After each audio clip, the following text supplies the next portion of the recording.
Immigration and Customs Enforcement, ICE, is the federal agency that is charged with enforcing the immigration laws of this nation.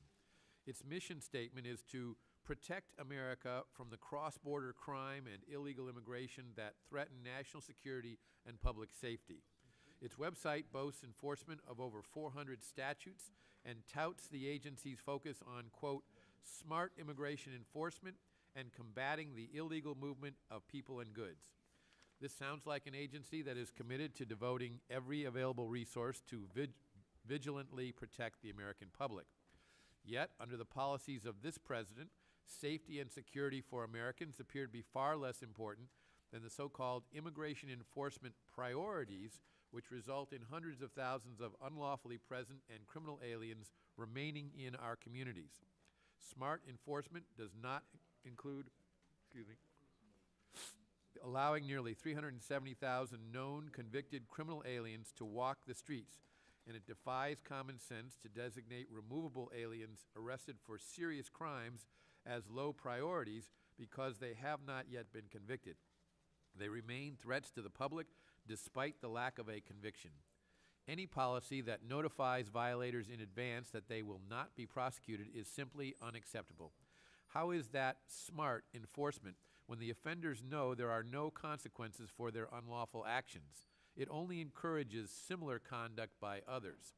ICE cannot combat illegal immigration by refusing to arrest those who have knowingly violated our immigration laws or by releasing over 86,000 convicted criminal aliens over the last 3 years.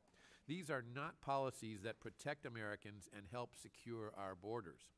During the last oversight hearing before this committee on April 14, 2015, Director Saldana testified that ICE released 30,558 criminal aliens in fiscal year 2014, and that those aliens had a combined total of 79,059 criminal convictions associated with them. The committee recently learned from a source that the number of convictions associated with those aliens increased substantially to more than 92,000. And ICE has now admitted that it knew of the additional 13,000 convictions at the time Director Saldana appeared before the committee.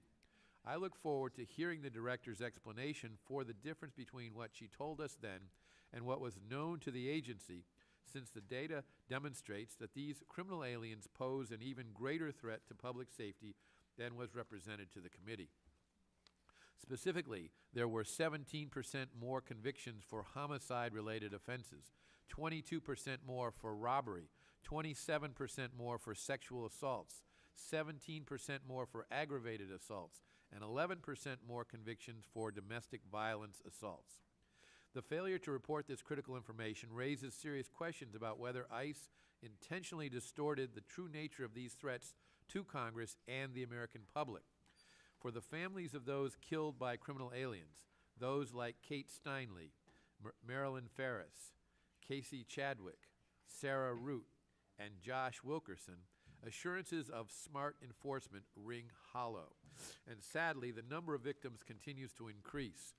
Also troubling is the fact that despite clear indications that ICE's enforcement priorities are placing Americans at greater risk, the President's budget request for fiscal year 2017 asks for $138 million less to detain and remove aliens next year. And worse, last year ICE gave back $113 million in funds that had been specifically appropriated for detention and removal purposes. Consistent with his policy of non-enforcement, the President also requested $23 million less for the Fugitive Operations Program in fiscal year 2017.